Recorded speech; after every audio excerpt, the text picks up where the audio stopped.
ओम श्री गणेशाय नमः। श्री परम गुरुवे नमः।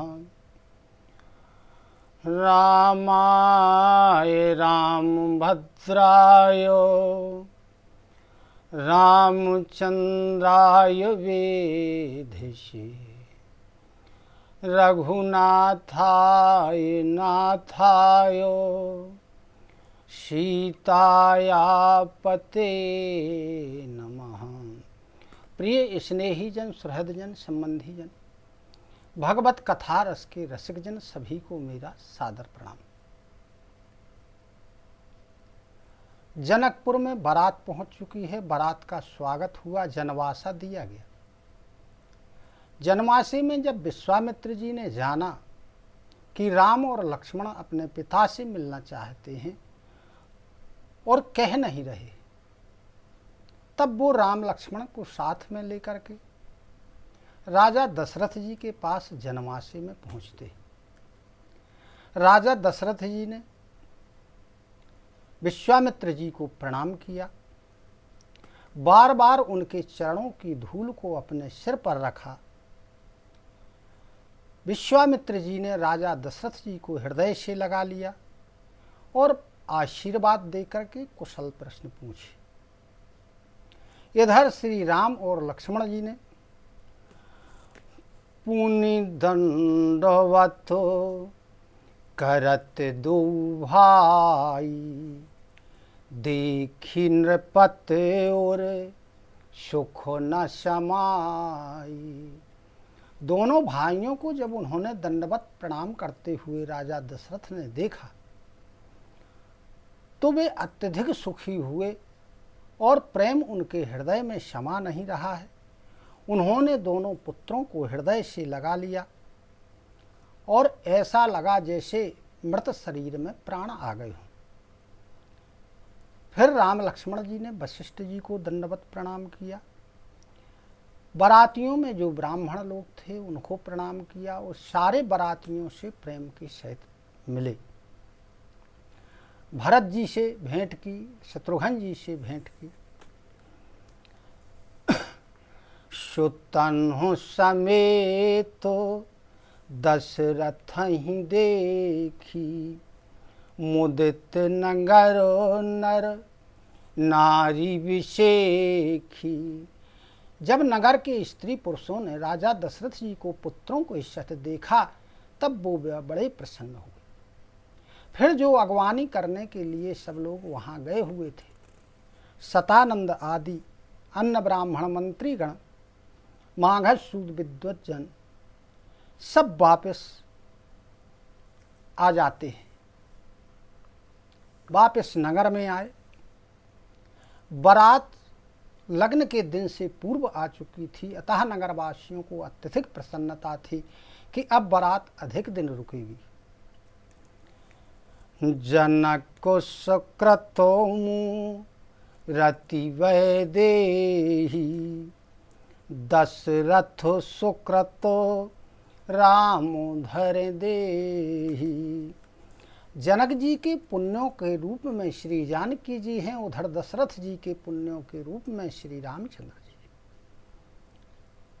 जी। इस प्रकार की शोभा है। तुलसीदास जी कहते हैं कि इनके समान भाग्यशाली इस संसार में दूसरा कोई नहीं है, ना हुआ है और ना होगा। जिन्होंने उस समय श्री रामचंद्र जी की सुंदरता बारात को देखा, तब स्त्रियां आपस में कह रही हैं कि इस विवाह से हमारे नेत्रों को बड़ा लाभ होगा। विधाता ने बड़ी अच्छी बात बनाई है।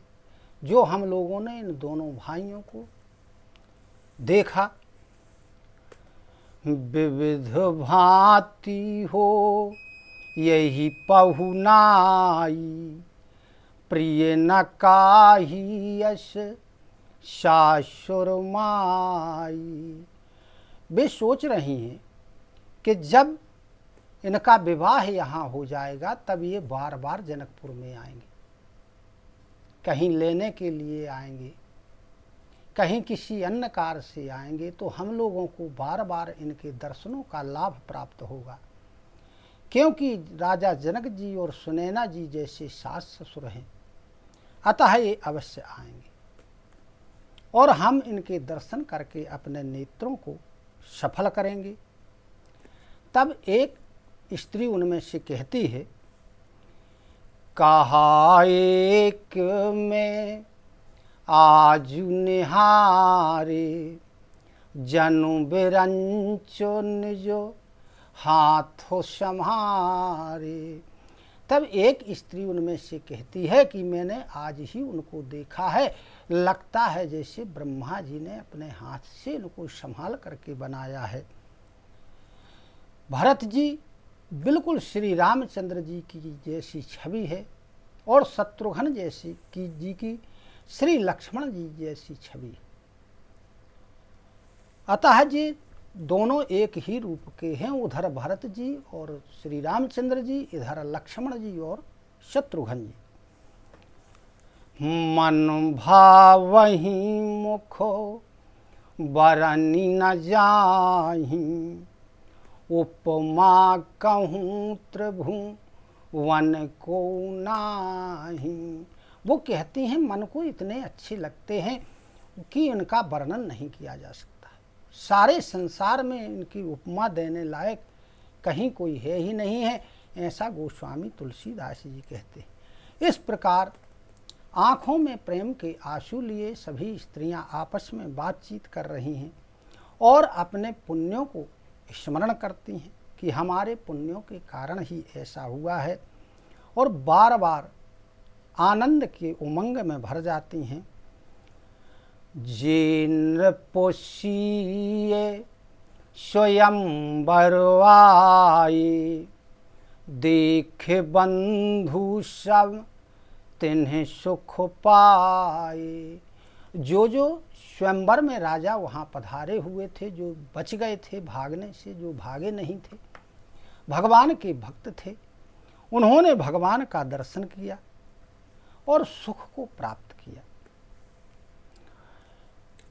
मंगल मूल लगन दिन आवा, हिम ऋतु अगोहन मासु सुहावा। हेमंत ऋतु में अगहन के महीने में वो शुभ दिन आ गया। ग्रह जो थे, नक्षत्र थे, तिथि थी, योग था, सब अच्छे थे और लग्न को शोध करके उस पर विचार किया गया। पठाए दीन हो ना रद सन सोई, गनी जनक के गन कन जोई। अब जो वो लग्न पत्रिका थी वो नारद जी के हाथ से जनक जी ने जनमासे में भिजवा दी। ये जनक जी के यहाँ भेज दी। दशरथ जी ने यहाँ से लग्न पत्रिका, वो विवाह का जो योग था, लग्न का मुहूर्त था, वो जनक जी के यहाँ भेज दिया। यहाँ जनक जी के भी विद्वानों ने, ज्योतिषियों ने वही मुहूर्त निकाला था। जब सब लोगों ने यह बात की सुनी, तब वे कहने लगे कि यहाँ के ज्योतिषी भी ब्रह्मा जी के समान हैं और वहाँ के ज्योतिषी भी ब्रह्मा जी के समान हैं। शंखुन शानो पनव बहुबाजे, मंगल कलशो शगुन शुभ साजे। तब राजा जनक जी ने पुरोहित अपने सतानंद जी से कहा कि अब देरी क्यों की जाए। शंख नगाड़े ढोल आदि बजने लगे, बहुत प्रकार के बाजे बज रहे हैं। तब सतानंद जी ने सचों को बुलाया और सभी लोग मंगल कलश लेकर के पधारे। बाजे बज रहे हैं, आदर के सहित सभी लोग बारात को लेने के लिए जा रहे हैं जनमासे में। जब वो सबने कौशलपुर का समाज देखा तो उन्हें देवताओं का भी समाज छोटा लगने लगा। इस प्रकार सब अब एक दूसरे से भेंट कर रहे हैं, मिलाप हो रहा है। सुरन सुमंगल अवसर जाना, वर्षहि सुमनो बजाई निशाना। जब देवताओं ने सुंदर सुमंगल अवसर जाना तो वो आकाश से फूलों की वर्षा करने लगे।